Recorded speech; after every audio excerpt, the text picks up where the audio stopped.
2 of Overweight and Overthinking. Guys, welcome in. As always, brought to you by Sticks Golf Lounge, Humboldt, Kansas. Been a while since we've plugged them. Talk to Chase every day, though. Stop in, play a few rounds. I know the weather's getting nice, but it's about to get really hot. They have AC and cold drinks. And it's also 50 degrees tomorrow. Yeah, it makes zero sense in the grand scheme of things. Like I said, Season 2, Episode 1, Overweight and Overthinking. It's a Friday night. This series, if you guys didn't catch it last year, which we didn't do a great job, be completely, totally, brutally honest. A lot of things going on last summer that negatively impacted our ability to actually do what we wanted to do with this little program.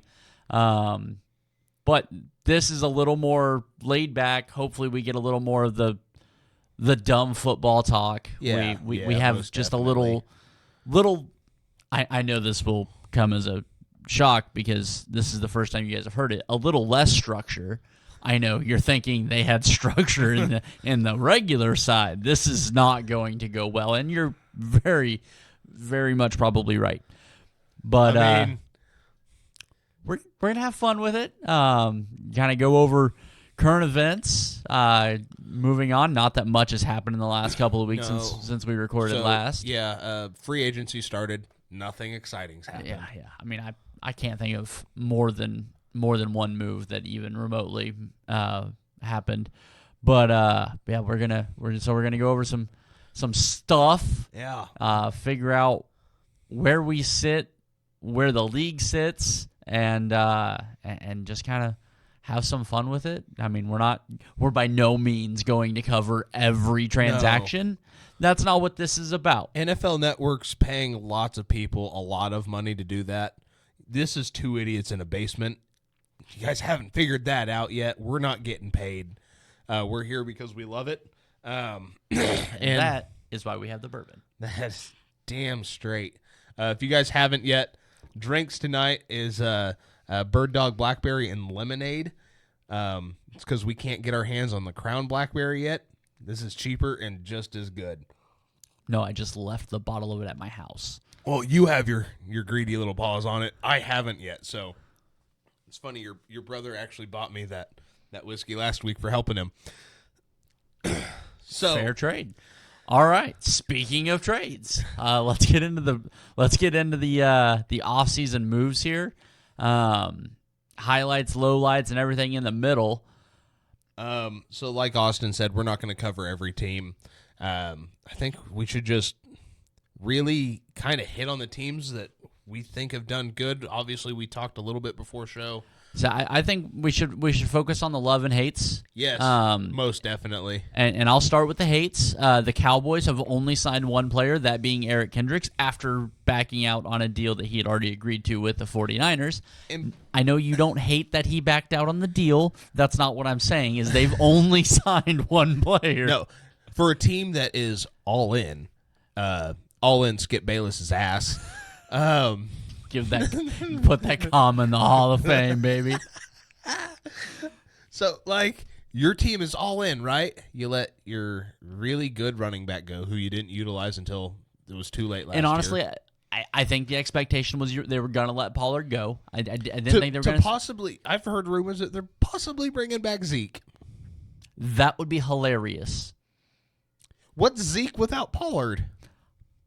At this point, Zeke in New England. Exactly.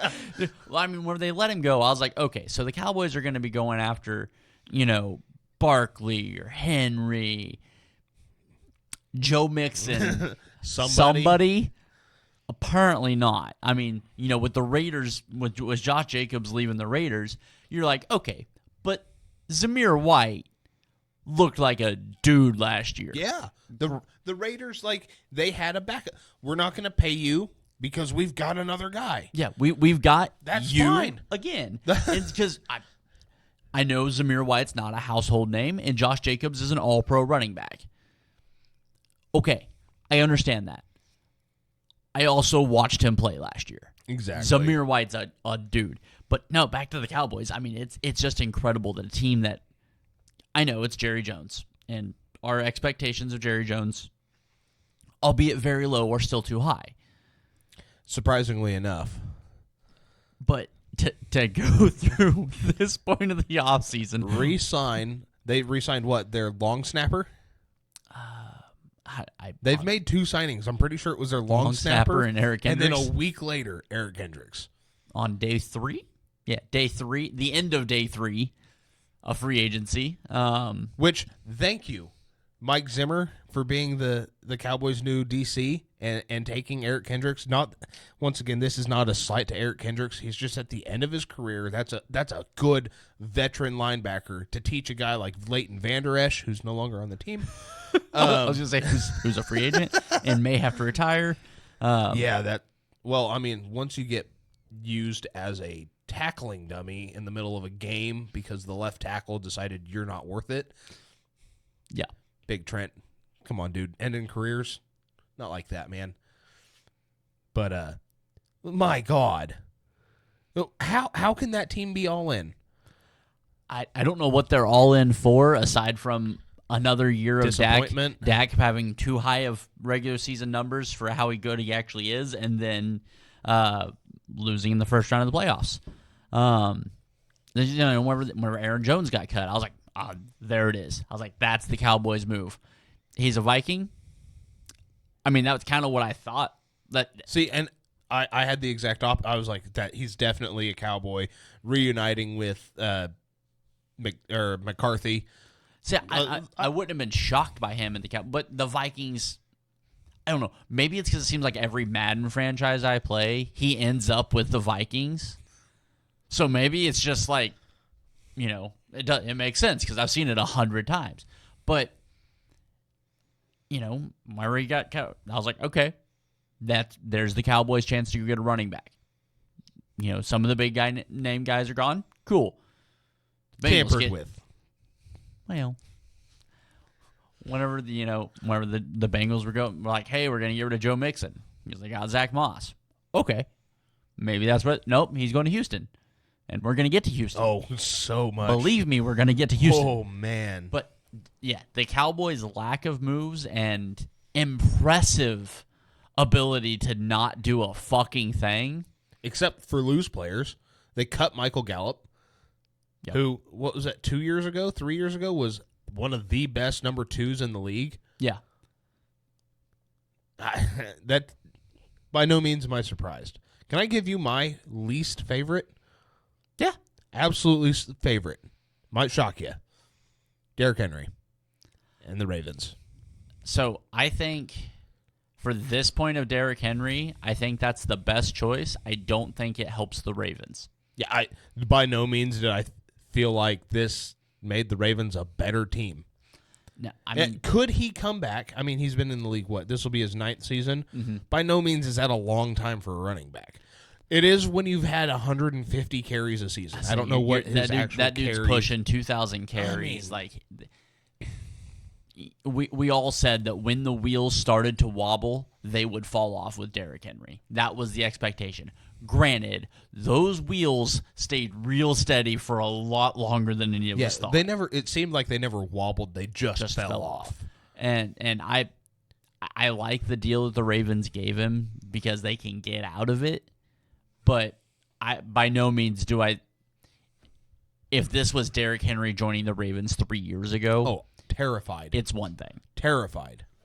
With the system now that's in place now, that's not as heavily run predicated through the running back. That is, yeah, because we've seen it in the playoffs. They want to pass first, which is good. I don't care what anybody says. And then let Lamar use his legs, not make Lamar use his legs. Right. And I think that's them switching more to that style, getting a little out of the run heavy stuff. Granted, they're still a run first team. That's still how that team's dedicated, but it's not the split that it used to be. No. You're closer to a 60-40 than the 70-30. Yeah, and Derrick, I hope he finds some semblance of his old self because I enjoyed watching it. I just don't. To me, that one doesn't make. He's on the roster with Dalvin Cook, isn't he? I think Dalvin was only on there for. I think he was just a 1-year rental. Okay. I don't know, man. I looked at that and I kind of looked at both sides and said, what are you doing? But I also don't I don't know anywhere else he was going to go. To me, it was Baltimore. Like when he was a free agent, it was Baltimore. See, I had the Cowboys pegged just because Jerry Jones. To me, that felt very Jerry Jones-esque. Like, we're gonna bring in this name. Look at all the jerseys we're gonna sell. Because now, and then if you wanted to bring another bruiser like Zeke in on top of that, where you have a hard runner like Zeke and a large runner that runs hard like Derek, that could be a very interesting 1-2 punch. Effective, I don't know. It could be either very effective or not at all, because the defense is going to go, he's going to hit me hard, and he's going to hit me as fast as he can, which their first step is still super quick. Down the field, you're catching them right now in how they're playing. So I just didn't like that one. My second one that I do not like, we talked about it a little bit, Saquon to the Eagles.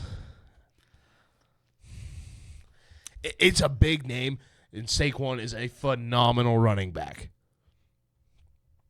Does this make your team better? For the $4 million extra a year that DeAndre Swift got from the Bears, which is a phenomenal signing for the Bears, and we're going to get to the Bears really quick, too.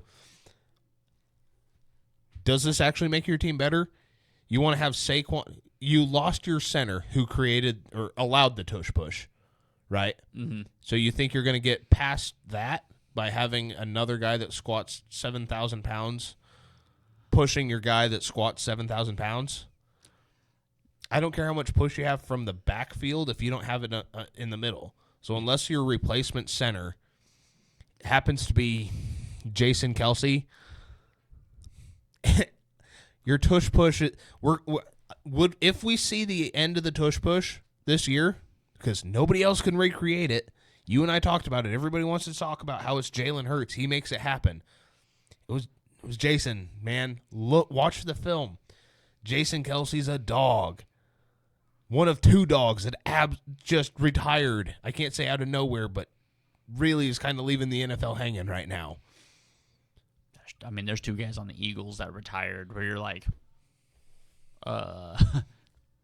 shit. Yeah, I mean, between Kelsey and Cox, I mean, I forgot about Cox. That's two really big losses on those fronts. And Kelsey, Hall of Fame center. Fletcher Cox, I believe, is a Hall of Fame defensive tackle. He has to be. And you're talking, a play that was, yes, the quarterback being able to squat 700 pounds helps. Absolutely. Absolutely it does. But your center's ability to get where he needed to be was just as important. And maybe the offense looks different. Maybe it does. It has to look different than what it did last year. Oh, obviously. Last year, that offense was fucking terrible. Because as soon as they got exposed, everybody seen what the game plan was. Yeah. Just like Debo said a year ago. Right about now, a year ago. It's in the back end. Nobody wanted to believe it.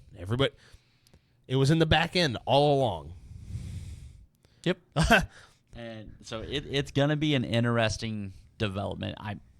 I'm not sold on the Eagles yet, but I'm not selling on the Eagles I'm not going to. It's definitely a hold situation. Also, if somebody were like, hey, I'll give you this for him, and it's a little over market value, I'd probably sell. I'm leaning towards sell. I can't at this moment, but what did you show me last year that was so much better, and what have you done this offseason? Let's just see the Eagles. They've made a plethora of moves. Yeah, but that's just it. People make moves. Unless you're the Cowboys. They've added. I think Bryce Huff is a really good signing for them. I think who was they signed a guard? Was that Hennessy? Guard.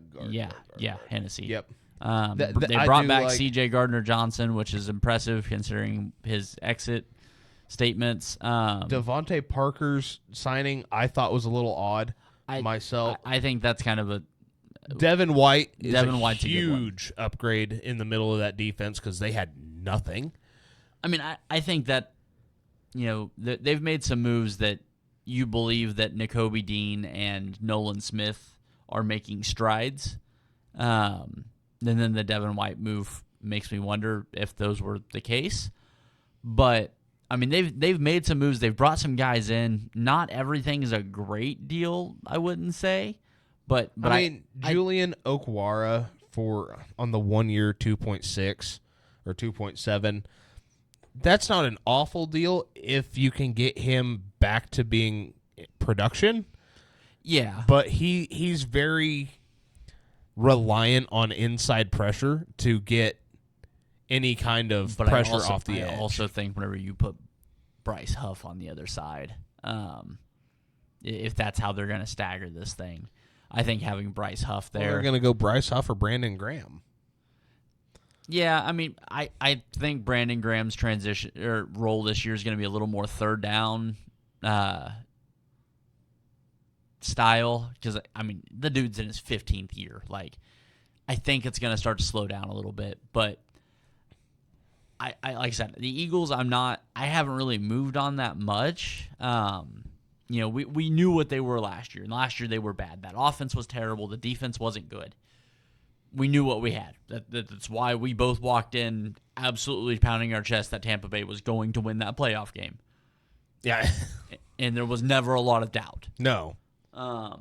So, Philly's an interesting one, in that I think Philly's going to be one of those we're not going to know for a while. It'll be week 16. It'll be like this year or this last year where the first 3 quarters of the season don't really tell us. You're wondering what's wrong with them, trying to figure out if something's wrong with them, and then when you know, you know. Right. So if they come out on fire, great. If not, not shocked. I still believe their biggest problem is their head coach. I still think that guy does. I don't know how he's got that job. I thought they were going to move off of him. They didn't. I still think it's the wrong move. I want to highlight a team that hasn't made a lot of moves. I think they've made the right moves. The Raiders out there in Vegas, re-signing Amir Abdullah. That's not a huge move because he hasn't done much in the last 2 years. But was it 3 years ago when they first brought him in? He is a great change of pace back, especially with, you just said his name. Zamir White. Zamir White, thank you. I love keeping him there. Bringing in Gardner Minshew, who is a certified bridge quarterback, which is what you're looking for with this Raiders team. You just need somebody to help. You need somebody there for 2 to 3 years, right? You need Jimmy Garoppolo. Sorry. I mean, they do. Unfortunately for them, Jimmy Garoppolo's fucking garbage now. Well, I mean, they got Gardner Minshew, which is Baker Mayfield. Yes.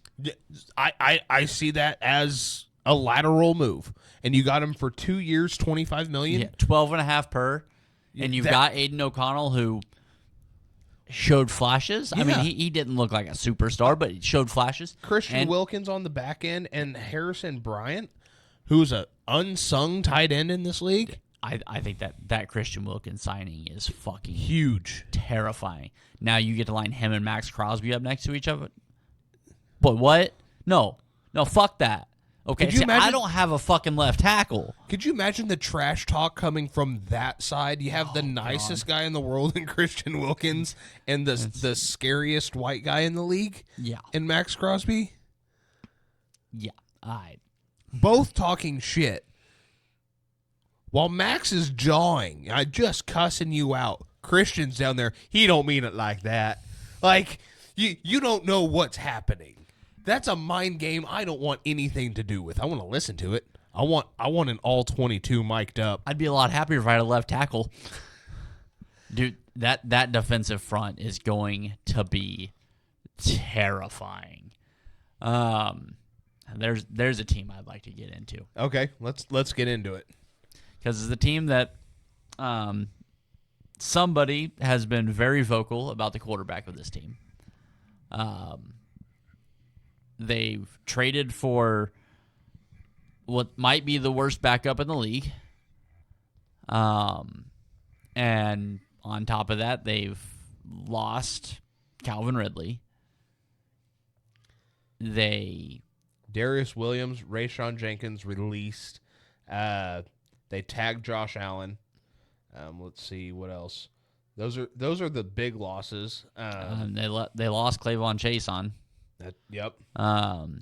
And I don't get me wrong, they've done a little bit that's decent. I think getting Armstead in there is a huge move. I think getting Mitch Morse in there is a massive upgrade for them.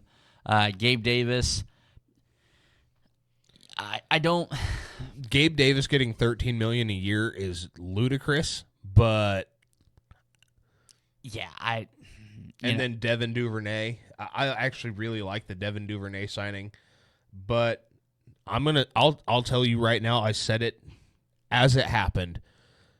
Being the only team to offer anything for Mac Jones tells me you're unsure of your quarterback. You know that it ain't Mac, but you feel like Mac is at least consistent. His floor and his ceiling, which we both said, Season 1, Episode 1 of the Too Fat to Play regular season podcast, that his floor and his ceiling might be just taking an elevator right up one floor. It's the exact same.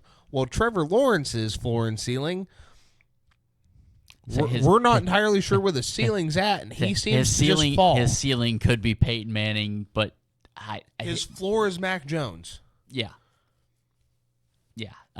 To me, that said, in case you're not him, we've got a bridge if we have to release you. Saying that, it's going to be an interesting season. I mean, I'm still a little higher on Lawrence, albeit not nearly as high as I was going into last season. And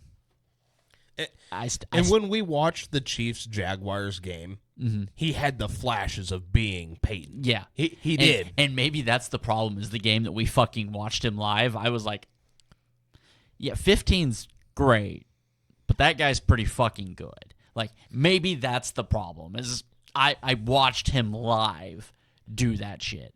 And I watched Mac Jones, albeit not live, just be fucking terrible. Right.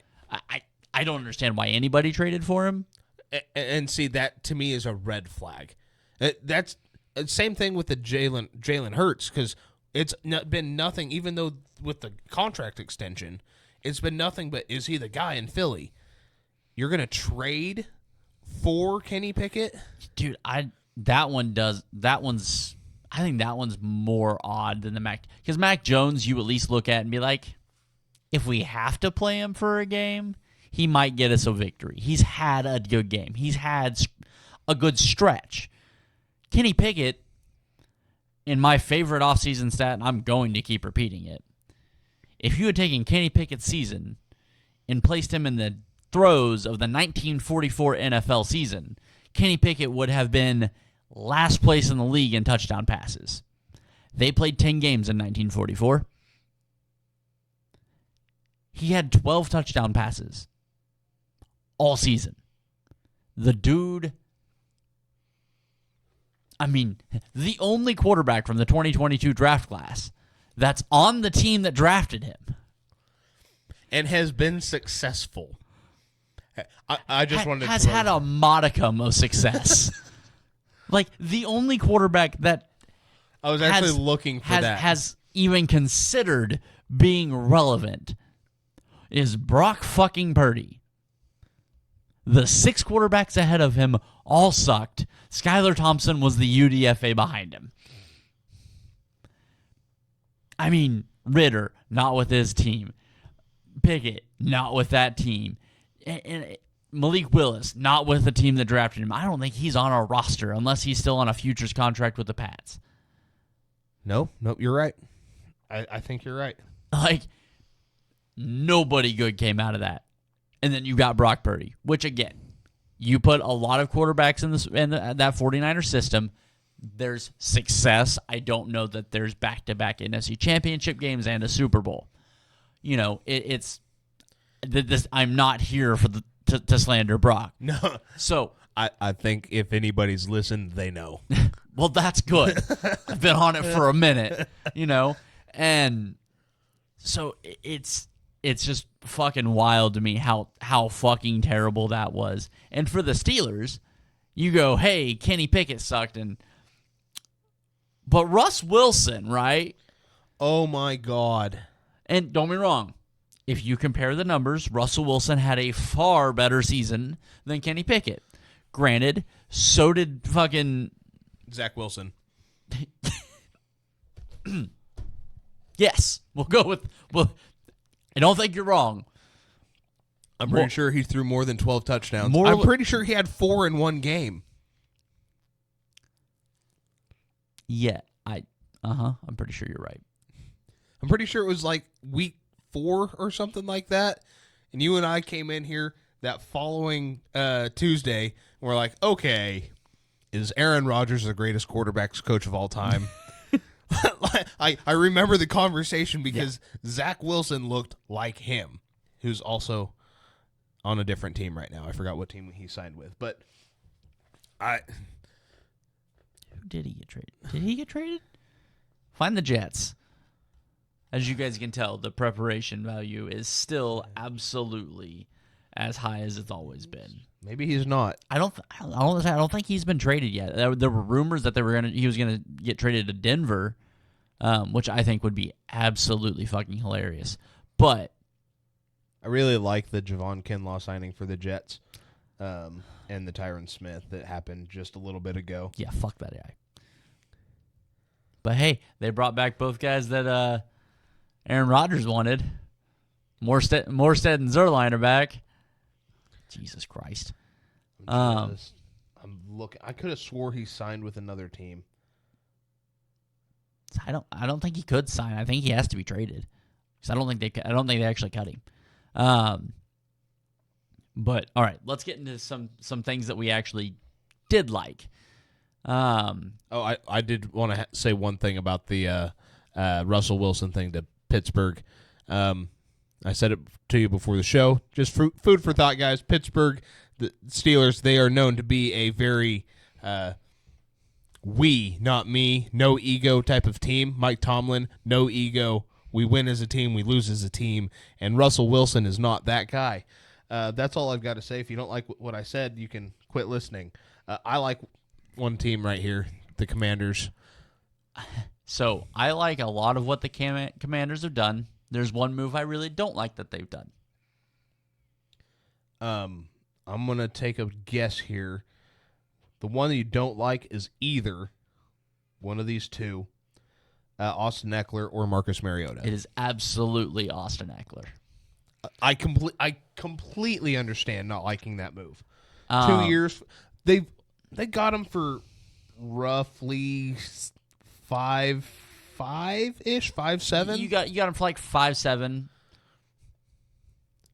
But is Austin Eckler today No. better than Brian Robinson? No. The move didn't make sense to me. Yeah, I agree. Here's the moves that did make sense to me, though. Let's see. Zach Ertz, Frankie Louvu. The Frankie Louvu one is a fucking absolute deal. Brandon McManus, Nick Allegretti. Not that one. Not the Allegretti one. The Allegretti one, granted, if they're starting him, not a great deal. If he's their third guard, great deal.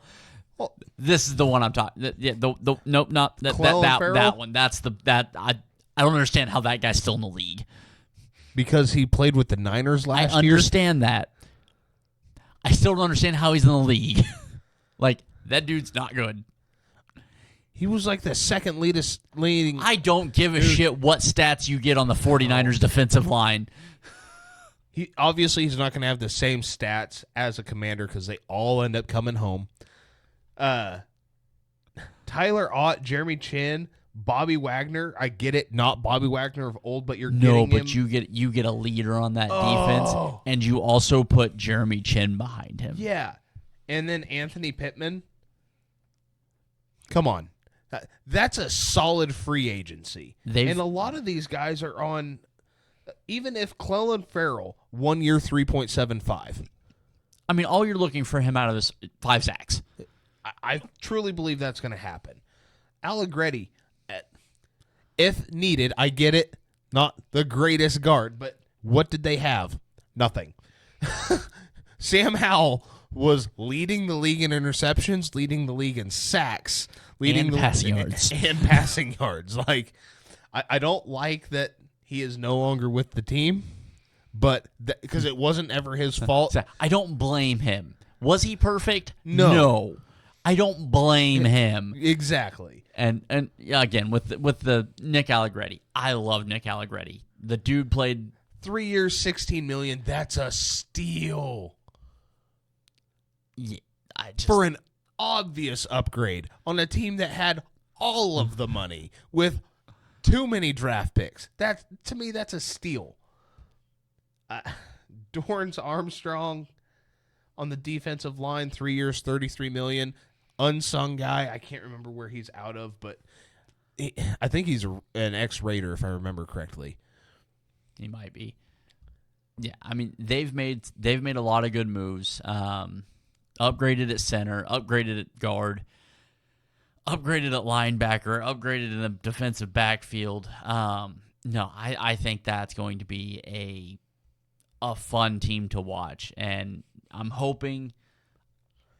Maybe I'm wrong. I feel like I'd be shocked if they go Drake May. To me, it feels more like Jaden Daniels. I think that's the better fit. Yeah, I think it makes more sense to go Jaden Daniels there, unless Drake May just blows somebody away. But something tells me they're going to be a little nervous on UNC quarterbacks. I mean, yeah, it's hard not to be. But I really think that if they get somebody like Jaden Daniels to run that offense, and if Jaden Daniels is ready to run that offense, I think that could be a really fun team to watch. I don't know. I'm not saying like NFC East winning, but at least putting them back into the competitive portion of it, giving them a chance to be competitive and relevant come Week 18. Yeah, Sam Howell's now a Seahawk. I forgot about that trade. Are you not going to celebrate? I've been waiting for you to celebrate. No, not really. Fuck it, I'll celebrate. Jamal Adams cut by the Seattle Seahawks. Called it. Turns out the linebacker that plays safety that's not very good in coverage could be a cap casualty. The one that shocked me there is Quandre Diggs. Yeah. And Will Dissly. It's Seattle. They don't give a fuck about tight ends. We know that. I know. I don't know what else to do, man. They signed Leonard Williams to a monster deal, which he obviously deserves it. But I can't say they're moving in the wrong direction because they're going to give the Niners fits. Noah Fant. I didn't realize he'd been signed. Well, that sucks. Yep. I was hoping he'd get the fuck out of there. Let's see. I forgot that Allen Robinson was a Steeler last year. I just seen he was on the release list. His quarterback was Mitch Trubisky. We all forgot who the receivers were. If it's not George Pickens or Deontay Johnson, we don't know. I mean, okay, and Pat Freiermuth. Name a fourth pass catcher. Let's see. Obviously, the Patriots are going quarterback at some time in this. Yeah, I think they're going quarterback at 3, that unless they trade up. They brought in Jacoby Brissett, which if that was your guys' we know that's the backup. Yeah. Like we know what Jacoby Brissett is. He's a spot starter he could be a bridge guy. You let him start at the beginning of the season. You take Drake May, Jaden Daniels, Caleb Williams, whoever, Bo Nick. I don't give a shit who you've got. You let them watch him play for the first half until he fucking falls apart, and then you put your rookie in. Yep. And the the thing with the Patriots, I realize I almost said the Steelers, but the thing with the Patriots is, this is the first time it's going to be different. Right. I'm interested to see what Gerard Mayo's New England Patriots look like. Just because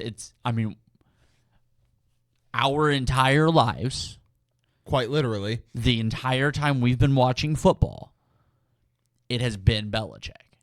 The Patriot way. It's been the Patriot way. It's been Bill Belichick. I am excited for them that there's going to be something different. I'm also ready for them to be a poverty franchise again. There's that. Is it going to be good? I don't think.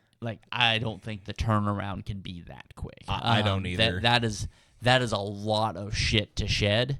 And who knows if they nail the quarterback? If somebody else takes number 1 and they go, we like number 2 better, and they end up with C.J. Stroud, great. I also think Houston was in a better spot bringing C.J. in. I'm sorry. And obviously, I'll be the first one to say it, just hitting on that. I was wrong about CJ, but when you're giving me Bryce Young or CJ. I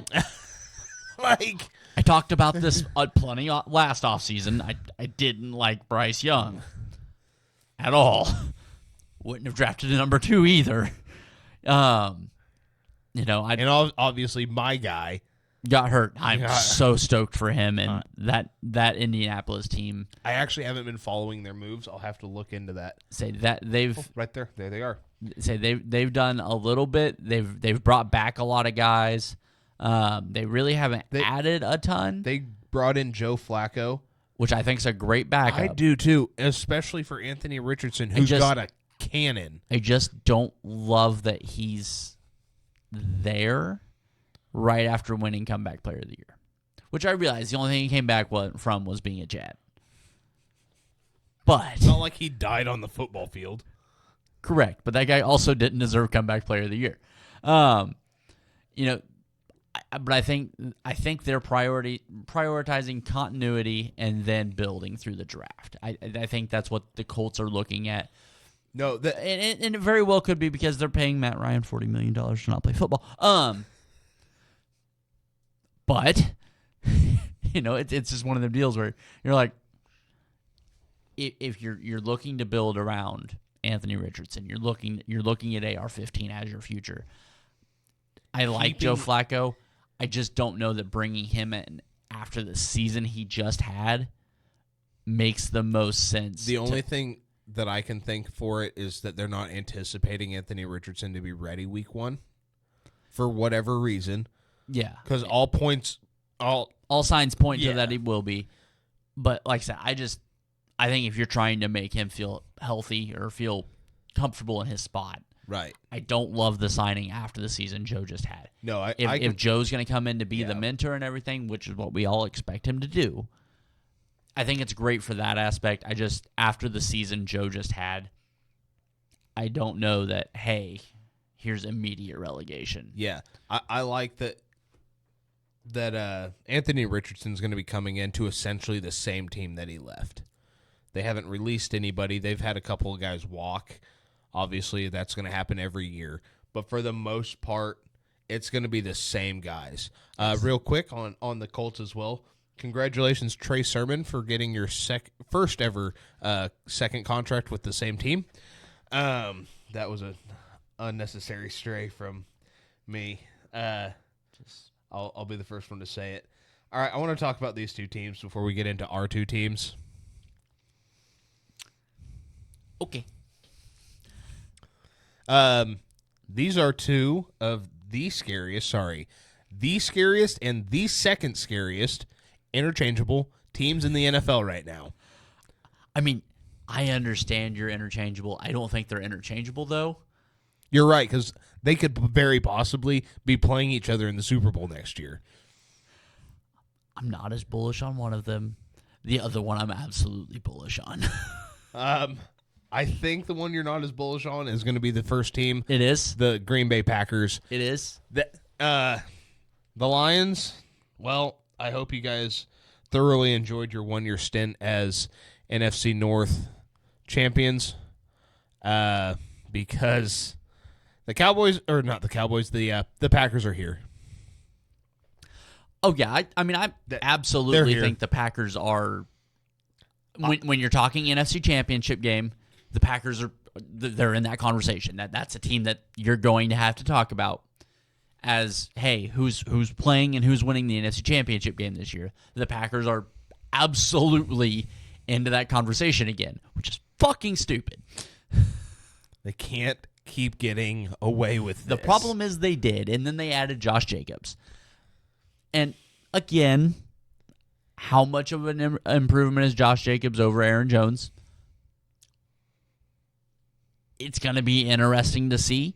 I think Aaron Jones is probably the better receiver out of the two. Okay. And I feel like that would matter, right?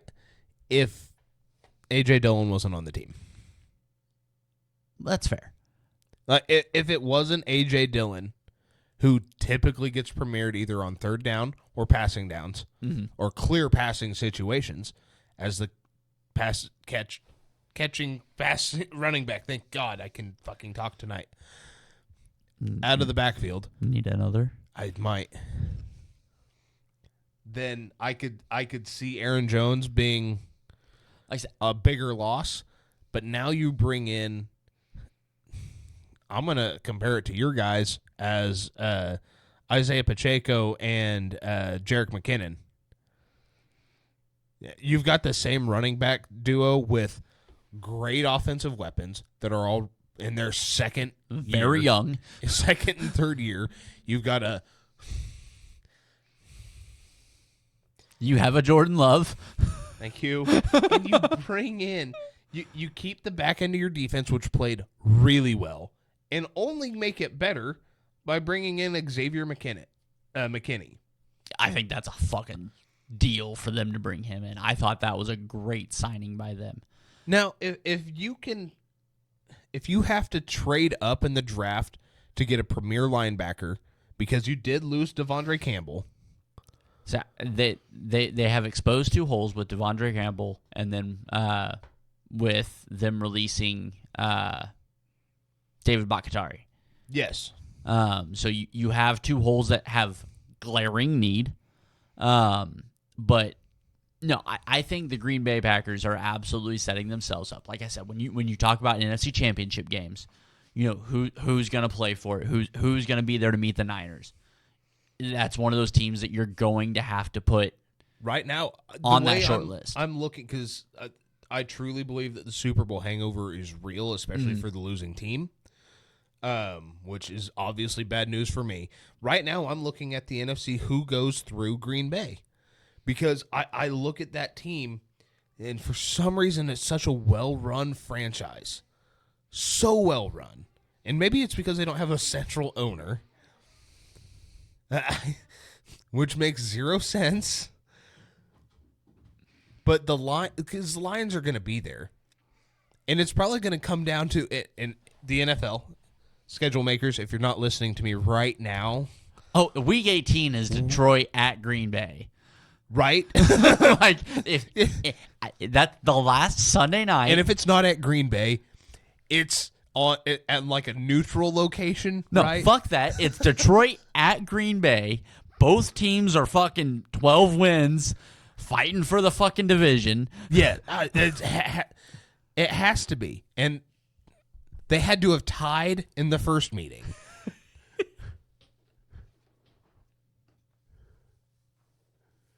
That's how this has to go, right? They play week 1? No, I think the Lions have to win the first meeting. Oh, talk dirty. Because then Jordan Love has to beat the Lions to win the division. Oh, baby. Because, if they tie here, he loses. So he's got to beat them. I'm so ready for August. Stupid. We haven't even hit the UFL yet. I know. 15 days. Jesus Christ. I shouldn't have brought it up. I apologize. I apologize to everybody out there. There's not much to report on that end. So we'll talk about the, dare I say it, in Ryan's way too early top 10 rankings, who I don't have top 10 teams right now. The Houston Texans are the best team in the league right now. And I will die on this hill. This team is terrifying. Fucking ridiculous. This team's terrifying. They lost Grenard, and I was like, that's a big loss. I can't remember their name of the outside linebacker, but it was one of those guys where you're like, that's a pretty big loss for them. Right. And so to counter those losses, they went and signed a couple of guys that are, decent, not terrible guys.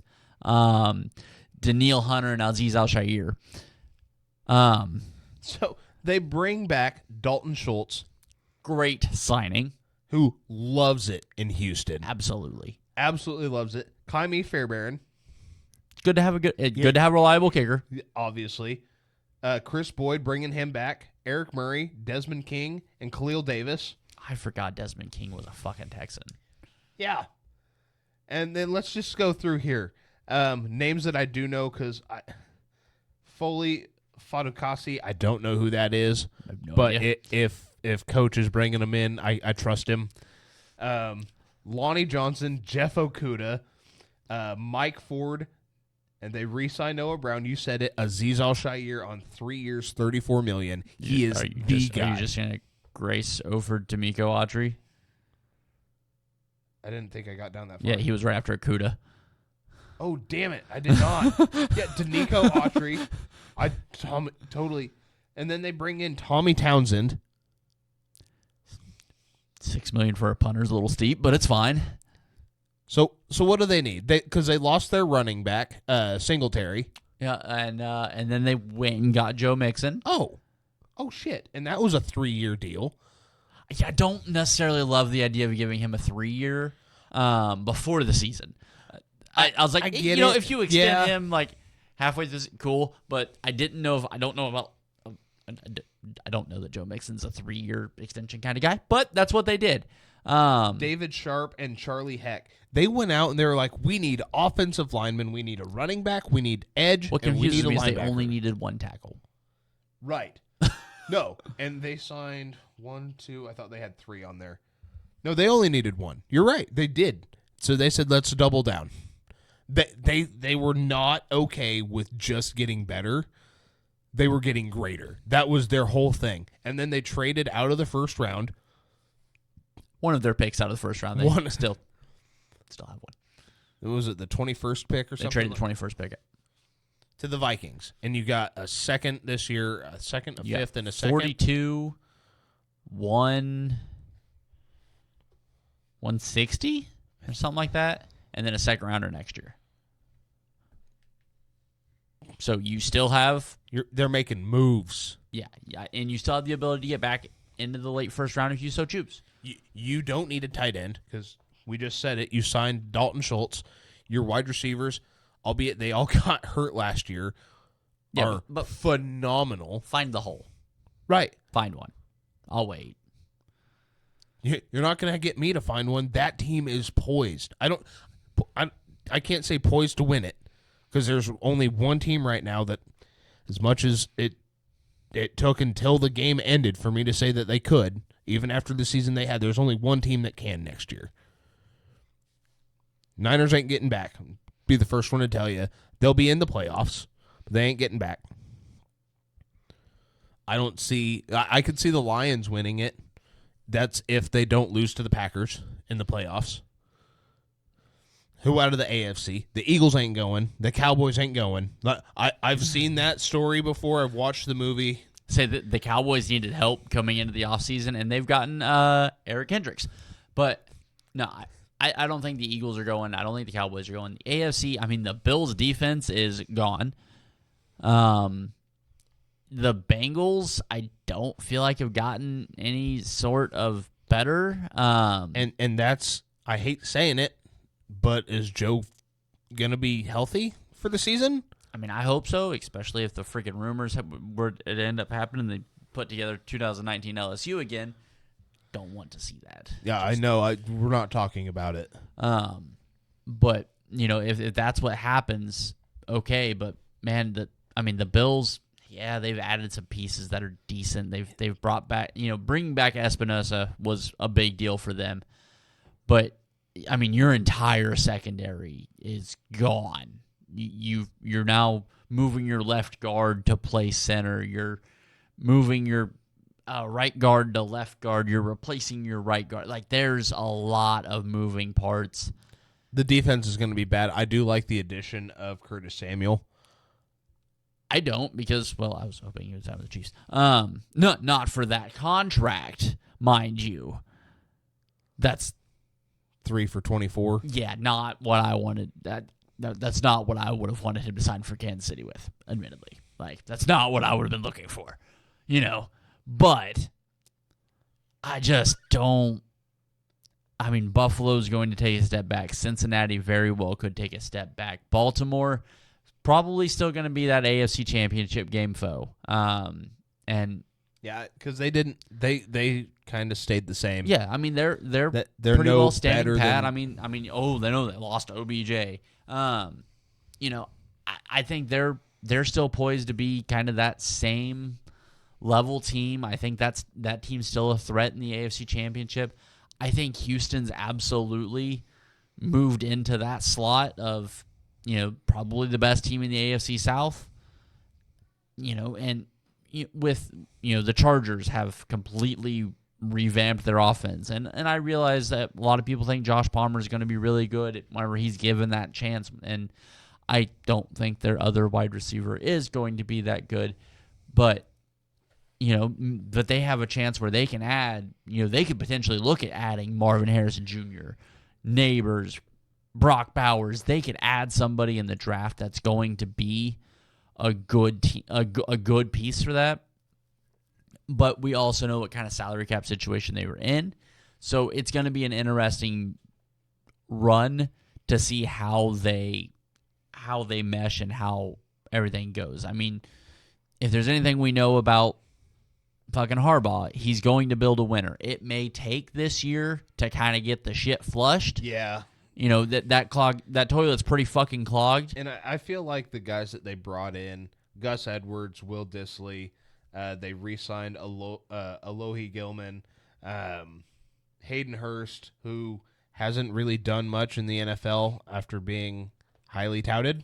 Yeah. Which sucks. But bringing in Poona Ford is huge.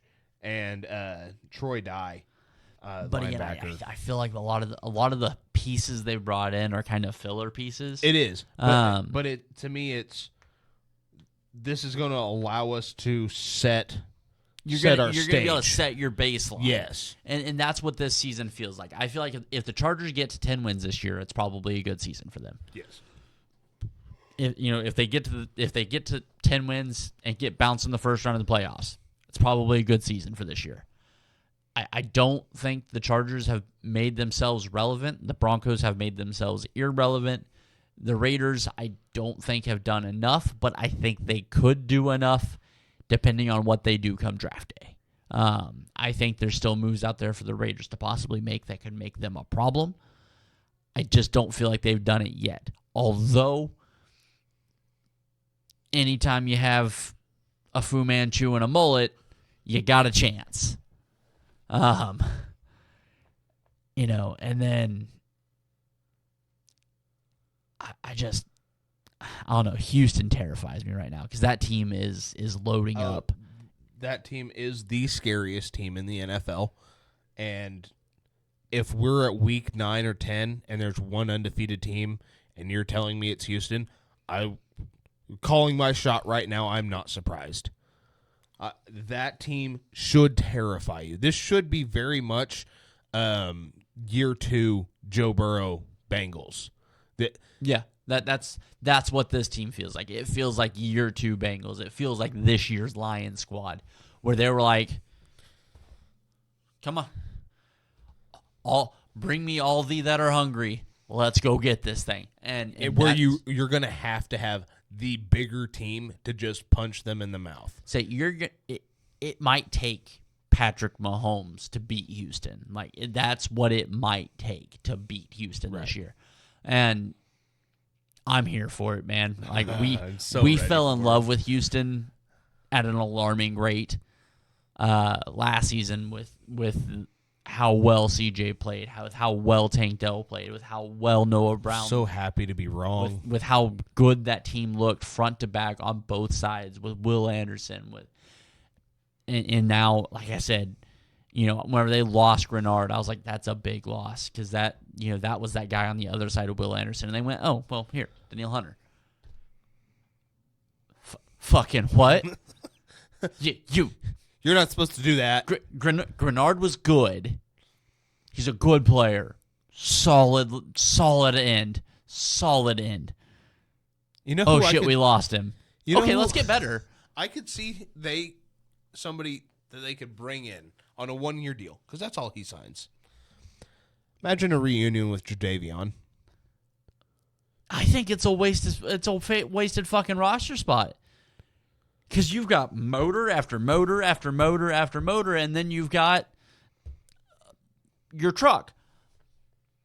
Sorry, that was a little personal. All right, let's talk about the two teams that were in the Super Bowl. We'll start with the loser. We'll end with the winner. Get fucked. Austin. Oh, wow. Yeah, I'm going to need another drink. I apologize. All right.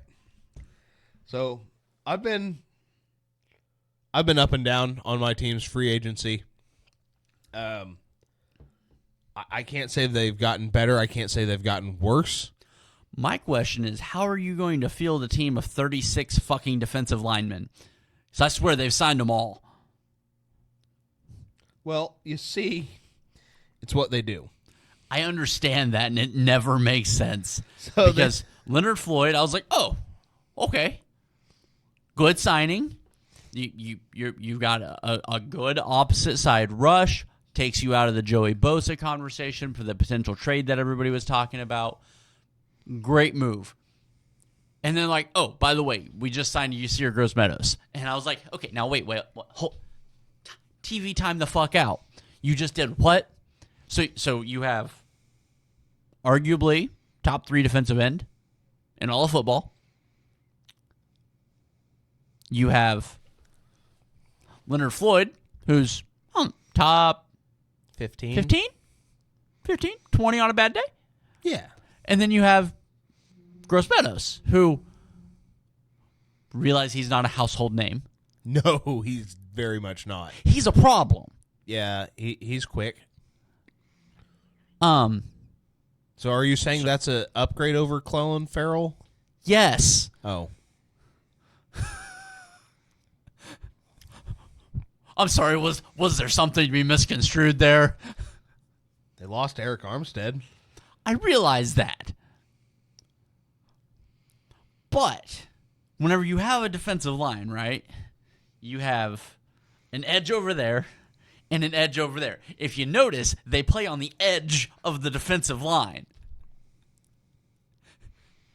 This is bullshit. Oh, I guess they did trade for Malik Collins. Correct. This is bullshit. And I understand it's how the fucking team operates because they're like, we'll just get 37 first-round picks to play on the defensive line and fill in the rest. It'll be fine. It'll work. We'll draft a quarterback late. We'll pick up a third-round receiver who's going to be phenomenal. We don't even need to draft a running back because, well, we have CMC currently, but the next guy that's going to be better than CMC will be, I don't know, a UDFA out of fucking Sam Houston State, who I'm not even sure has a goddamn football team. And it's going to be fine. It's going to be good. Everything's going to be wonderful. I don't get it. So Jordan Elliott. Uh-huh. So I'll go with got rid of Isaiah Oliver, who was a Steve Wilkes guy that he brought in from. It's weird he didn't play underneath him for a while. Brought in from Atlanta last year, who started in 11 games, played in 12, sat out the second half of the season essentially. I can't say sad to see him go. Re-signed Colton McKivitz. When they re-signed Brandon Allen, I knew that was Sam Darnold's ticket out, and then Sam Darnold signed a decent contract with the Minnesota Vikings. I don't even remember what those numbers are. Yeah, we'll look at it later. Yeah. Re-signed George Odom, who played phenomenally. And then it was signed Jordan Elliott, signed Malik Collins. Eric Armstead was kind of up in the air. because he didn't But want to take. when they let him go. I was like, that was a big loss for them. And then like, hey, we're trading for Malik Collins. Well, and it's funny that he wanted out because he didn't want to take a pay cut, which I totally. If that's your prerogative, if you truly think you can go out and get, because he was, I think, due $20 million this year. If you truly believe you can go out and get $20 million, go for it. 22 or something like that, and then you're going to take the same, if not a little bit less, with the Jaguars for 3 years, 51, averaging 17. Okay, you do you. Like, and he's been in the league since 2014, 15? Something like that. Almost 10 years now. Get a little bit younger, get a little bit cheaper, and if you look at the last 3 years, Malik Collins has been the better defensive tackle. Stupid. I can't be mad at it. I'm sad to see one of the, well, when DeForest Buckner was there, one of the Twin Towers, he had 2 defensive tackles that were 6'8", out of Oregon, like back-to-back first-round picks. They literally called them the Twin Towers. So I guess you could say that. Nope, not gonna do it. I was like, you're not actually gonna. Oh God, that was close. Re-signed Kevin Givens, John Feliciano, because why not? And Demetrius Flanagan fouls, and then Chase Lucas, who, if we don't remember, at the end of the NFC Championship game, after the Niners came back, and do you remember the scuffle at the end of the game when the teams were supposed to be shaking hands? Mm-hmm. My corner, Diamador Lenore, and one of the other guys on the Lions started throwing haymakers right there at the end. It was that guy right there. Of course it was. I didn't know that until earlier today. It just makes sense, really. I mean, hey, did you try to beat the shit out of one of my guys? Yeah? Come here. Go put on the same color jersey. Well, now, bitch. Yeah. Now we're going to fight them guys together. Yeah. Bunch of thugs. Yeah. just yeah. Fucking. Dude, no. Like I said, San Francisco's defense. Like I said, I can't say it got better. Obviously, losing Eric Armstead's huge. Bringing in Malik Collins is just as huge. Yeah. I mean, honestly, like, I feel like Cleveland made the move that I thought San Francisco might make. Devin White, No. or not Devin White. The coach signing. Yes. Bringing in Vrabel as an assistant, as a special assistant, whatever.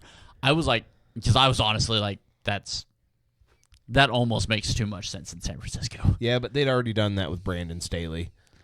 I know, but you let Mike Vrabel, eat Brandon Staley, and some sacrifices I'm willing to make. Is that Brandon Staley tied up in the corner? Why No, is he stop looking. missing a leg? Mike was hungry. But no, I think the Niners have set themselves up to do some to give themselves a chance, and I know like they're the odds-on favorite to win the Super Bowl and everything. And you are absolutely correct. We're the Super Bowl losing team. The hangover that's been suffered by them, especially in recent years, has been dramatic. Well, and you have guys. Fred Warner took a $10 million restructure. George Kittle took a $10 million restructure. Not Eric Armstead. Javon Hargrave. He took like a $6 million restructure. He's been with the team for a year. Kyle Juszczyk, $1.3 million restructure.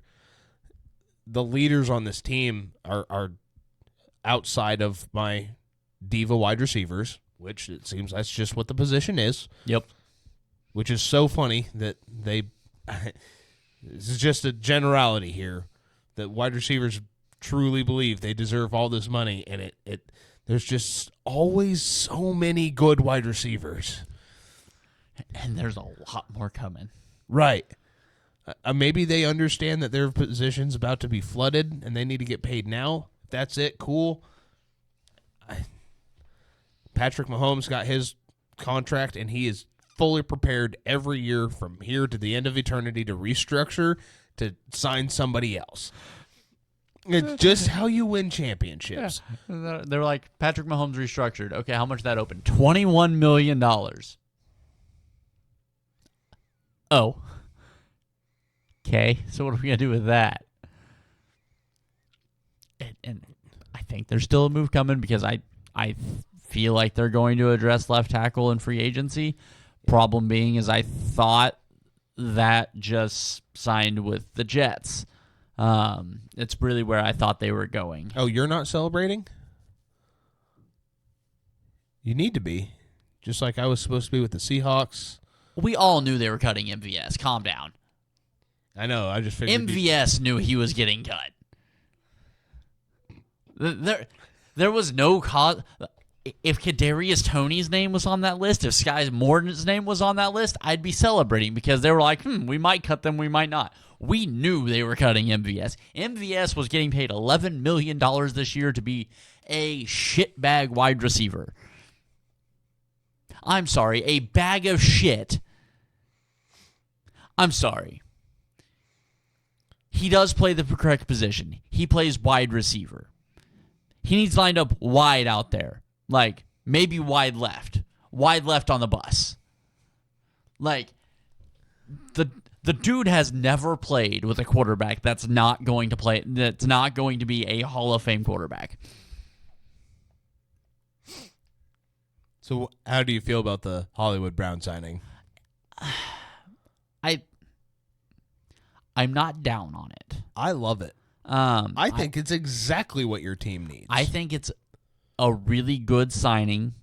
I want to see another move at wide receiver. Again, that could just be cutting Sky Moore and fucking dipshit. But no, I think that was a really good step in the right direction. I think bringing in it gives you some of that old element back. And the dude's one of the best catchers of the football in the last several years. His drop rate's like 3.6%. He's got great hands. He's a very, very fast wide receiver. It gives you a little more of that Tyreek-esque portion of the offense that just didn't exist last year. Well, it did, but MVS, we knew you could leave him open. I really like the signing. I would have liked it more if I didn't realize a 1-year prove-it deal was $11 million per. I guess 4. Yeah, whenever they were like, it's a prove-it deal for 1 year. Like, okay, cool. So like what, $8-9 million? 11 was a little higher than I would have liked, but I also have noticed it seems like the Chiefs have to kind of overpay a little bit sometimes. Which is weird. Some of these contenders do feel like they have to overpay. Yeah, I mean the Chiefs feel like they're overpaying on a lot for guys, and maybe it is because those rankings that come out of best and worst teams to play for. Maybe Clark Hunt really does suck to play for. I mean, he is the worst rated owner in the league. The facilities absolutely need upgrades. Like, maybe those things have a little more effect than what I guess you think. We've seen it happen after last year where the Arizona Cardinals failed in just about everything. Yeah. That nobody went to the Cardinals last year. People, tight end, I can't think of his name right now, requested cut halfway through the season. Like, oh, damn it, what's his fucking... Was that Ertz? Yeah, Ertz, yeah. Thank you. Speaking of tight ends, signing Irv Smith. So, this one's a weird one for me. Because I said if Travis retires, signing a guy like Irv Smith makes a lot of sense. Travis didn't retire. And Noah Gray's not dead. So, granted, Jody Fortson's gone. but I don't hate the move. I like having Irv Smith as a tight end on my team. Again, it's just kind of weird. I thought as the next step after Travis, I'm not saying the next Travis, the next step after Travis, I thought Irv Smith was a great plan there. And if that's kind of what this is kind of the feeler out, hey, learn from him, because Irv Smith feels like he's been in the league forever. The dude's 25. Right. No, it feels like we've been talking about him since high school, and we haven't. Yeah. It's just been the last. He's 25. He's a good tight end. He's a good receiver, decent route runner. I think it kind of tells people where the Chiefs are at with Noah Gray. That they don't see him as that guy, because now you're going to be carrying 3 tight ends again, at least. So it was an interesting move. Getting him at 1.3. I think that it's free for all intents and purposes. So I liked that one. So I mean, both the signings they've made, Irv Smith and Marquise Brown, I like both of them. I think they both serve purpose to make this team a better offense, which they absolutely had to do. The elephant in the room, the Chris Jones contract. I love Chris Jones. I do. I thought that was...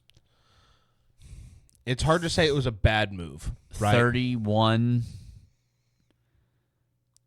A 5-year deal for Chris Jones that I was like, okay, this team's probably going to be front-loaded. It's one of those 5-year deals that's effectively a 3-year deal. Right. His cap hit in 5 years is $41 million. Obviously he's a pillar of the Chiefs organization. He'll be a Chiefs Hall of Famer. He'll be a National Football League Hall of Famer.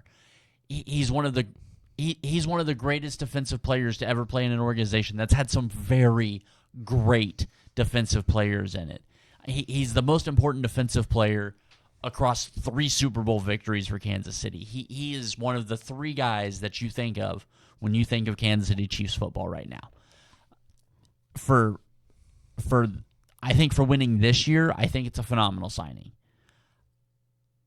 I think for trying to continue it, to trying to not have trying to lengthen. To me, this feels more and this is going to be a hard one to sell to anybody, especially around here.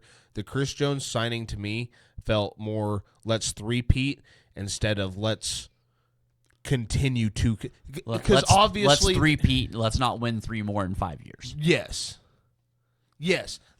If we have to give up a couple Super Bowls here in the next 5 to 10 years, let's win the Super Bowl in 2025, right. And then maybe we make it to another one by 2028. Right.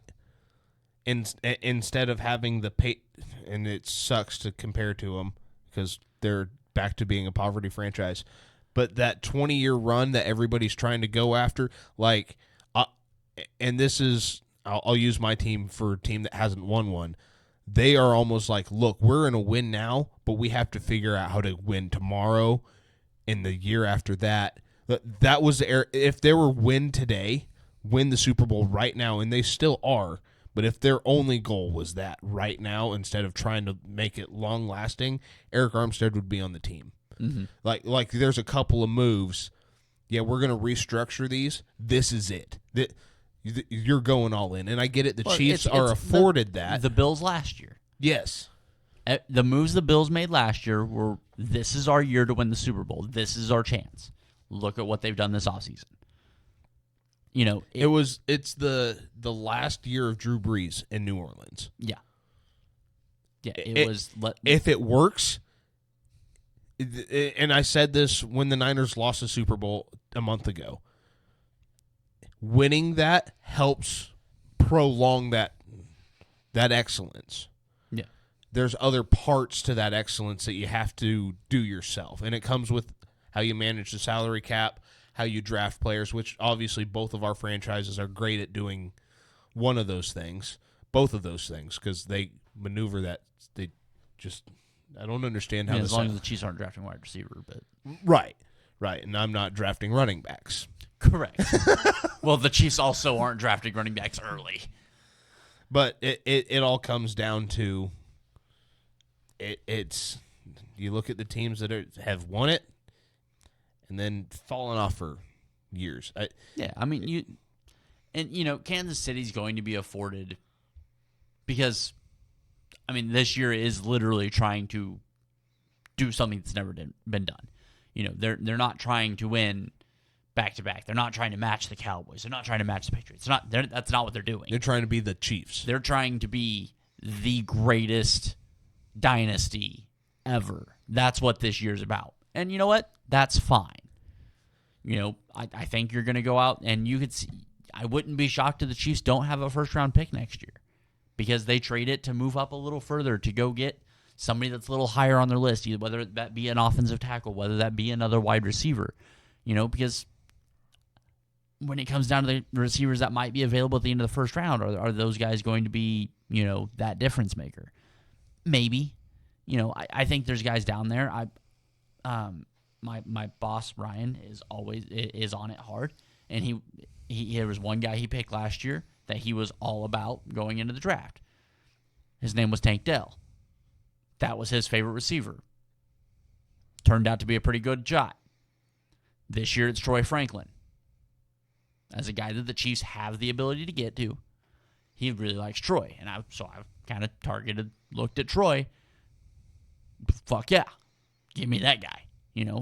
The whole Xavier Worthy thing. I don't like Xavier Worthy at the end of the first round. I know 4.21 is 4.21. I get it. Yeah. Game speed and. Yeah. I'll take a little slower wide receiver. And we brought in Marquise Hollywood Brown. We've got speed. Rashee Rice doesn't have a ton of speed. Decent body, not a ton of speed. A good, consistent number one. You brought in Brown. You've got your speed threat, your deep shot, your over-the-middle speedster. Great. Go get your body. Go get the big guy. Go get the guy that's going to fill the fucking void. I think making a move like that makes sense for the Chiefs. I think the Irv Smith deal takes them out of drafting a tight end. Granted, this year's tight end class is not what last year's was, but I still think there were good guys to be had there's still good players. I really like that Theo kid out of Penn State. I can't think of his last name at the moment, but I really like that kid out of Penn State. He's a fucking monster. But there are so many intricacies with Kansas City that, for the most part, just don't fucking make sense most of the time. And that, quite frankly, it's how it's been for a while. So,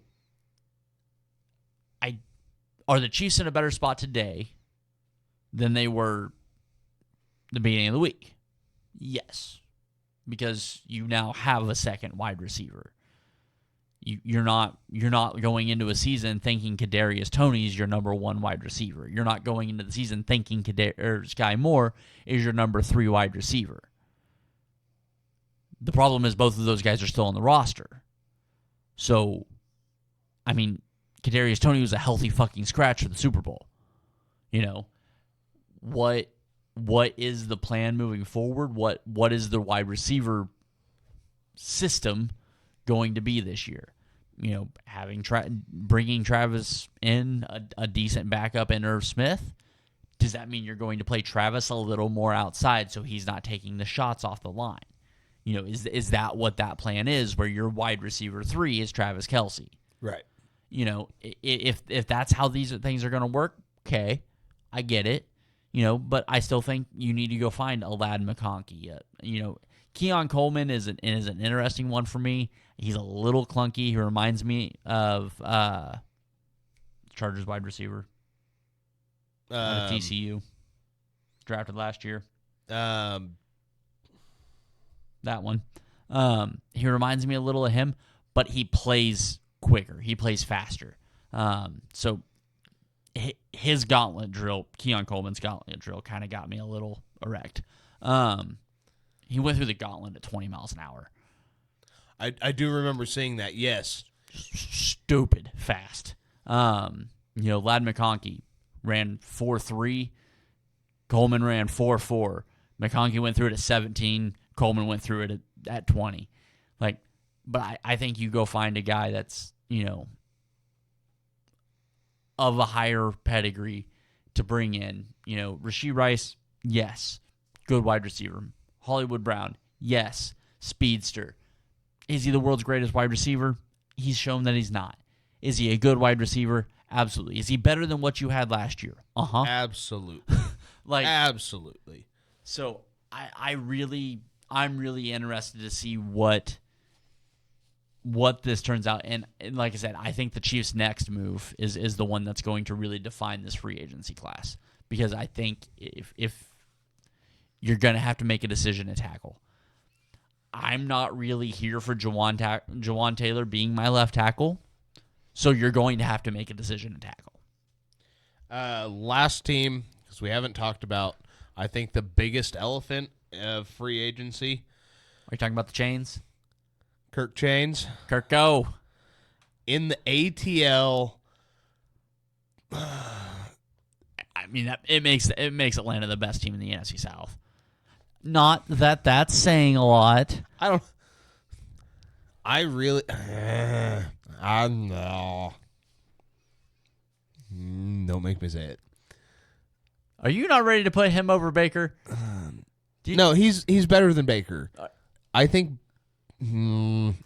I think Baker makes Tampa Bay better than Kirk makes Atlanta. I don't know. I think with what they've done, bringing in Rondale Moore, bringing in Darnell Mooney, I think that's that offense. You've got Kyle Pitts, you've got Drake London, you've got Bijan Robinson. You throw Kirk Cousins, somebody that's at least competent at the quarterback position. You add another wide receiver in Darnell Mooney, who, yes, he's had his issues catching the ball, had some issues there. Okay, then you bring in Rondale Moore. You've got your speed threat. You've got your gadget guy. And they brought in the returner, Ray McLeod. And then I just wanted to shout out. It's on Ray. Yep. Shout out my boy, 4 years, George Kittle's favorite person in the world other than Jimmy Garoppolo. Charlie Warner, 3 years, $12 million, just to be the blocking tight end for Bijan. Are you sure they're not going to have him throwing the ball while Kyle Pitts blocks so the third string tight end can catch the ball? So he'd actually be the second string because Jonnu Smith is no longer there.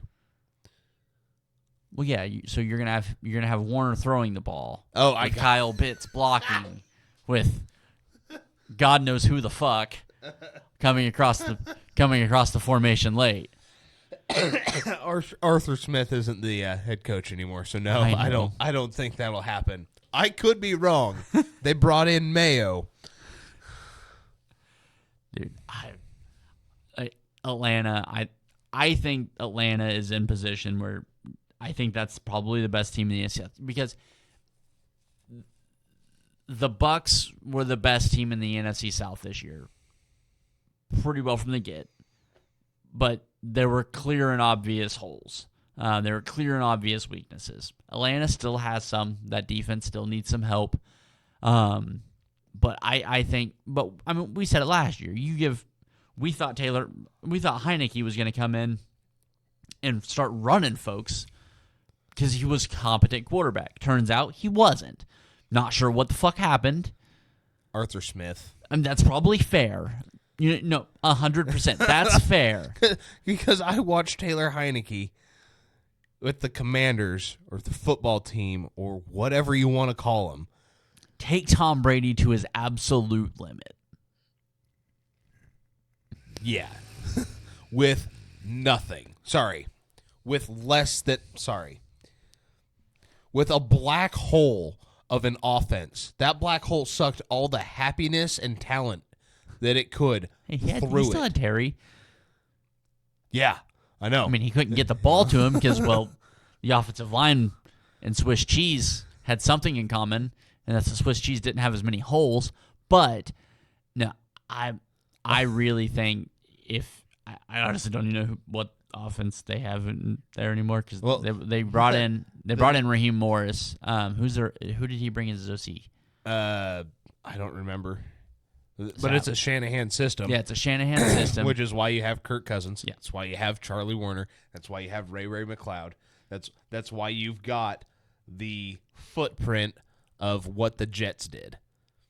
This isn't the footprint of what the Texans did because the Texans were like, we're the AFC 49ers. Watch. And they were.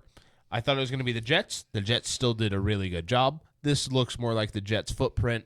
We're going to try and make it our own thing, and it's gonna be semi-successful. And it's all going to depend on I think Kirk Cousins. This is something that it's of the Jets' footprint, but they didn't let the big toe determine what the other four toes looked like. Yeah. They brought in guys that complemented each other because, Darnell Mooney, he's got some deep ball ability, not really his specialty. Rondell Moore, he's a deep ball guy. He's a gadget guy. You've got guys that you can move back and forth, and you've got Drake London, a fucking body of a wide receiver out there that you can go him, Kyle Pitts. You've got options. Yeah, and Kadero Hodge as well. Bringing him back was that's a good bring back. Yeah, I think he's one of those gadget guys where if you've got him and Rondell Moore kind of motioning back and forth like the Chiefs used to do with Tyreek and Albert Wilson before Tyreek became what he is now. When you had those guys kind of bouncing back and forth, you didn't know where the fuck they were going to go. I think Atlanta has set themselves up. I think that offense is far and away going to be more efficient and more effective than what Tampa Bay's is. I like Tampa Bay's offense. I just don't trust it to be constant. Whereas Kirk has shown he's going to have his bad games. Right. I mean, they're going to get beat by the Saints in a game where they shouldn't fucking be close. They're going to get beat by that. That's going to happen. Yeah, he's also going to have a game where going into halftime, you send an all-out blitz and leave the best wide receiver in the game wide open, 35 yards down the field. You okay? You okay? I think I'm ready. Okay. But, yeah, I mean, Atlanta has been I mean, whenever they got Kirk, I was like, okay, so I don't feel like Atlanta's an NFC Championship team yet, but they signed into a 4-year deal. Shockingly, wasn't completely fully guaranteed. I know he's really good at getting the bag, and he didn't quite secure it this time. He got the bag. I mean, 4-year 180 still pretty fucking solid. 100 guaranteed. The dude's going to be almost $500,000 earned by the end of this contract. Fucking primo. Especially for a guy that's, 1-12? He's won one playoff game. Won one playoff game, yeah. Just incredible. It's incredible. I fucking love it. I don't know why, but I think Atlanta's a really good spot. Then we're left with a question that everybody's been asking all offseason: if Justin Fields isn't the quarterback for the Bears, where is Justin Fields? And we've discussed this. We've gone back and forth. We've gone back and forth on the mics of what we think should happen, and we're pretty well in agreement on it. I think the failure to get a deal done. Yeah. Because you had unless hold on. Give me a second. I've got a train of thought and I just had another thought. Unless Sean Payton comes out of nowhere. Yeah, said the Broncos seem like the only realistic landing spot. Because... And I was just making sure that they hadn't signed somebody that I didn't realize. They have not. Denver kind of feels like one of those spots. Granted, I almost wonder if they wouldn't try to trade for Zach Wilson. But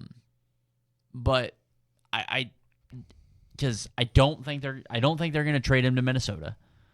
No, because they're using a bridge, and I think they're going to try and draft somebody or find a way to draft somebody, if not this year, next year. Yeah, they went out and they got Sam Darnold. Yeah, and then I think with them getting Darnold, I think that kind of takes that one out. With the Raiders getting Gardner, I think that kind of takes them away. I mean, with as small a contract as he signed, you can still go trade for him, and you don't have to do it this year, or he doesn't have to do it this year. But I mean, where else is he gonna go? You know, it feels like Broncos kind of the last hope. The Bronco, unless the Patriots did something crazy. I guess the Giants could. I mean, they signed I just don't Drew think they Lock. can do anything with Not with Daniel Jones. Say with Daniel Jones, they signed Drew Lock. I don't think there's anything going to be able to happen there. I mean, again, I don't think Justin Fields is in the 32 to 60 or the 33 to 64 range. Here's one for you. Backing up in New York, the other New York team. Yeah. So because he'd be backing up who? Aaron Rodgers. Well, that's assuming Aaron Rodgers isn't vice president or running for vice president. By the way, we're going to have to address this elephant at some point in time. Maybe not tonight, but that is going to require more bourbon than what's in the cup. We're going to have to get to that. So I want to say this. I have a hard time right now believing Aaron Rodgers ever takes a snap with the Jets. Sorry, another snap, because he only took 4. Right? 3, I think, actually. But yeah, maybe it was 4. It wasn't many. Tyrod Taylor is currently, as of today, their starting quarterback.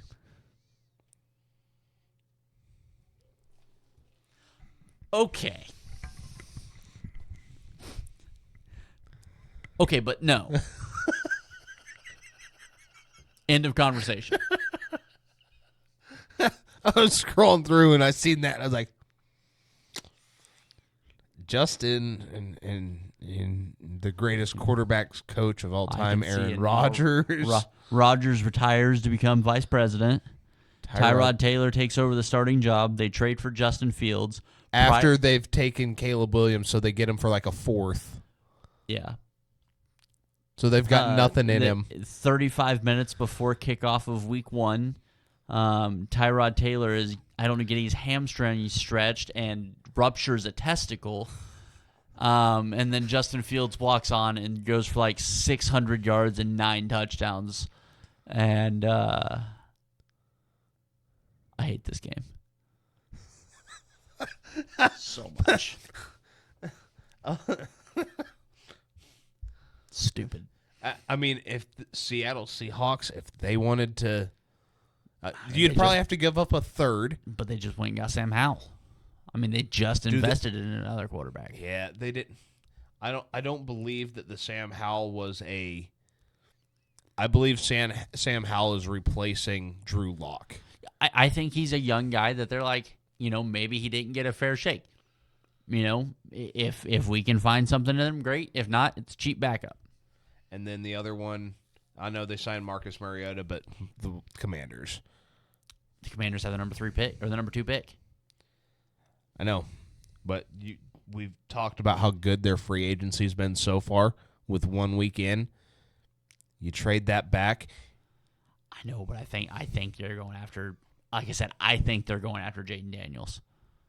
Unless, for some weird thing, Jaden Daniels goes number 1. Like, I think they're going to draft. Which he should, but regardless, the Bears shouldn't be taking a quarterback. I don't think the Bears should have the number 1 overall pick. I think that shit should have already been traded. Yeah, and to me, it's just hard. This is such a weird situation because there's a quarterback who should have been traded by now that's still on a roster. Okay, fine. Well, he's on the roster, so the pick's got to be gone, right? Nope, pick's still there. Yeah. And maybe it's just going to be a draft day deal, whether it's the pick or the player. But to me, I think if I'm holding the number 1 overall pick, Justin Fields had the season he did. He finished the way he did. I know what Caleb Williams looks like as a football player. And in Madden, I'm drafting him number 1 overall and not thinking twice about it. Because the talent as a football player dictates that you take him number 1 overall. Oh, I love you. Oh, my God. That was funny. I don't know that Caleb Williams can be trusted to lead a franchise. And that's what worries me. Justin Fields has shown that maybe he's not the world's greatest quarterback. No. But at the same time, he also hasn't shown that he's not. Yes. When you look at the rest of the quarterbacks that were drafted, right? Mm-hmm. You had Zach Wilson, 2, Trey Lance, 3. I can't remember who went 1. Lawrence. Trevor, yeah. You have Trevor. Yep, you have Zach. You have Trey. Then you have Justin, and then you have Mac. I get it. You want to put Trevor up there.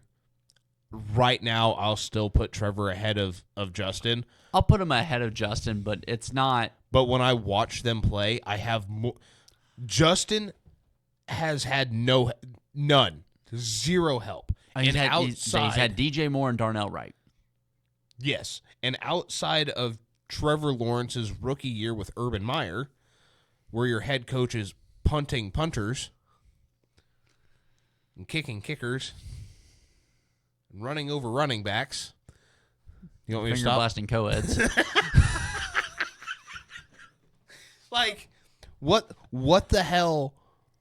I mean, Trevor has been You got him his running slightly back. Above average. Yeah, he's been Jimmy Garoppolo. Yeah, I mean, he has been... Nick Wright, listen here. He's been Jimmy Garoppolo with long hair. I was going to try and upgrade it and say he's been Kirk Cousins, but we've rode this train. Yeah, what? Sorry, not Jimmy Garoppolo with long hair. He's female Kirk Cousins.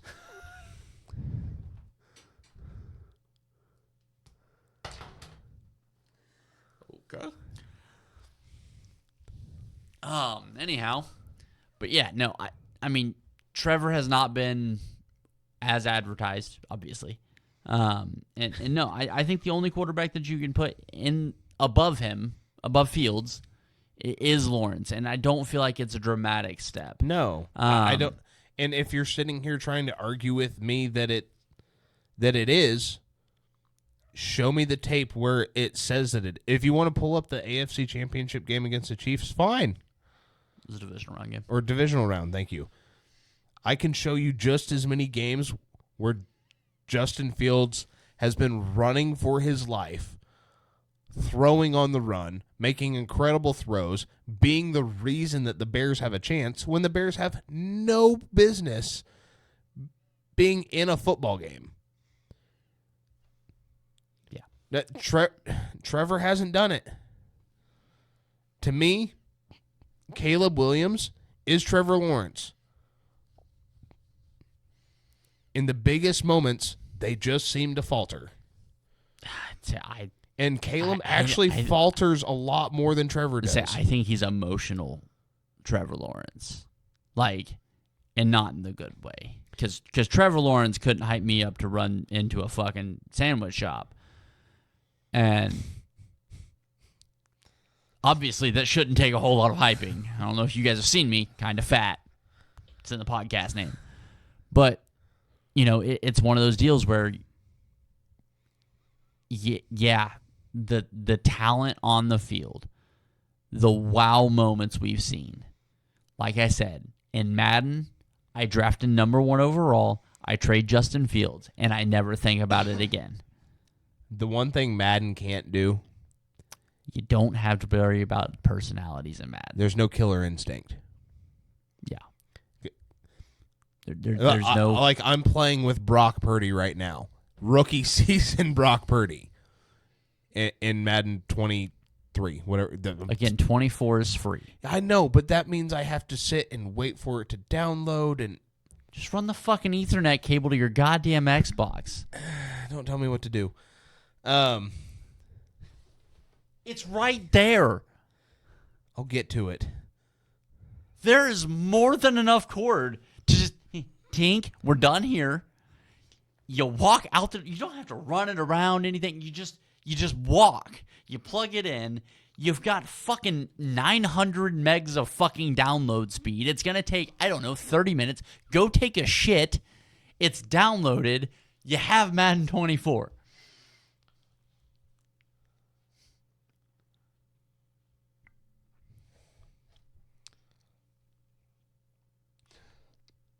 Okay, I think we're done with this episode tonight. I don't like being attacked in my own basement. I don't. Not a fan. Probably shouldn't have built the fucking studio down here then, huh? It's a pretty cool studio still. It is. I Here much we enjoy are it. coming into... Although, I think it's about time we get the Jason Kelsey jersey in here. I think we need to do a couple of updates. I think we need to get the Kelsey jersey up in here because that's actually what we're going to end on. The retirements. Yeah, we mentioned them at the beginning of the show. with We got excited. And Yeah, with Jason Kelsey, the first ballot gold jacket, one of the greatest men we've ever really had in the NFL. Hell of a ball player. Looking forward to his next steps. Fletcher Cox. Maybe not a first ballot. Hall of Famer, though. Oh, gold jacket worthy. Yeah, gold jacket guy. And then the one that came out today, it's been teased for a couple of years now. After 10 years, the greatest defensive player of our generation. The post that the Rams put out was quarterbacks rejoice. I think the comment that was put on there by Kyler Murray. Well, Kyler Murray was one of them, and then one of the ESPN personalities. Oh, yeah. Kyler Murray said, "Thank God." Yeah. Please don't unretire. Teams, offensive staffs, quarterbacks, running backs, wide receivers, offensive linemen, the towel boy, all rejoice because Aaron Donald has officially retired after 10 seasons, joining a very short list of players that have played for 10 seasons and made the Pro Bowl in every single one of them. That list is now as follows: Aaron Donald and Barry Sanders. Aaron Donald, I don't. Whoever you want to throw on the list, that's fine. One of the greatest, one of the top 5 defensive players of all time. There's very few that I'm willing to put in front of him. Of our generation, Definitely of our generation. far and away. Yeah. Far and away. And that's no slight to JJ. That's no slight to those guys. Like no. But There's one man, and edge is a lot different than interior. When 4 offensive linemen are required to block him, unless it's, and I'll make the joke right now because he's retired and he doesn't listen to the podcast, unless it's a 49ers backup guard. That's it. Starting guard's getting run over. Backup guard, he knows his job. Everybody but 99. yeah. And I'm honestly, like, it's shocking in a lot of ways that he's retiring after only 10 seasons, but then again, it's not. I mean, like you said, it's been 3 seasons in the making. I Yeah. mean, he's been talking about it Yeah. literally the last 3 off seasons. But he steps away, and as an undersized, undervalued guy in the draft, 10 years, 10 Pro Bowls. A Super Bowl ring. A Super Bowl ring, a defensive interior lineman that the likes that we have not seen. I mean, that's legendary. There's two guys that in 5 years that have retired today, or in the last couple of weeks, that in 5 years I'm going to be watching those two guys give their Hall of Fame speeches. Yeah. With Kelsey and with Donald, and I think Jason Kelsey will say it then too. It's I'm not the best guy in this Hall of Fame class because 99 still terrifies me. Because even at that point, number 99 is only going to be like 36. Yeah, no, it's absolutely insane. I'm so happy he announced his retirement today. It was the best news I'd gotten outside of. No, that's the best news I'd gotten. So it's the biggest step up for most of the NFC West and any other teams that have to play the NFC West this year because he'd be there. But yeah, man, I'm interested to see what happens next with him. I know the injuries and everything have piled up, so wish those guys the best. Wish them a happy retirement, and it's gonna look different without 99 out there. I don't know that 99 ever gets worn for the Rams again. It shouldn't be. I know NFL teams don't really retire numbers that way anymore, but I think that one should probably be put away. That'll be a camp number. Yeah, and take it off. There's not a lot of guys that we get to have the greatest of all time conversation about, he's absolutely in that conversation. Scariest human being on the football field. Yeah, and as a 5'10" defensive tackle, not what you expect. No. But that's going to do it for the first episode of the offseason. We're going to try and do these as frequent as we can. I'm not going to say it's going to be when we feel like it. No, but it's going to be. There's going to be a schedule. It just may not be a good schedule. There's. It's now my bowling season. My weekends are now going to be filled up a little bit more, and so now we get to dance around those things. But we're gonna be here off and on. If there's big news, look for an episode. Maybe not that day, but the weekend following, look for an episode. We're gonna be around. We're still gonna be involved. We're gonna try and have some of those dumb episodes where we get to just talk football and with guests. That is the plan for season 2 of. We said it was season 2 of Too Fat to Play. Obviously, we did a lot of upgrades during the regular season. So here in the off season, I think it'd be a good time to bring guests on, get the kinks worked out in that. Yeah, absolutely. And be ready to rock and roll, hit the ground running come August and season 3. Holy shit. We're talking about season 3. Yeah. Wild shit. But that is the first installment of Overweight and Overthinking for the off season. A Too Fat to Play Productions something or other. We got to figure out the details on this thing. But I try and make it sound all professional and shit. Not like we've got a sponsor and a dedicated recording studio. We have no idea what we're doing. As always, guys, if you like us, share us. If you don't, forget about it. Forget it ever happened, but still share us. We love you guys. Be kind to each other. Love one another. And always remember, fuck the Cowboys. And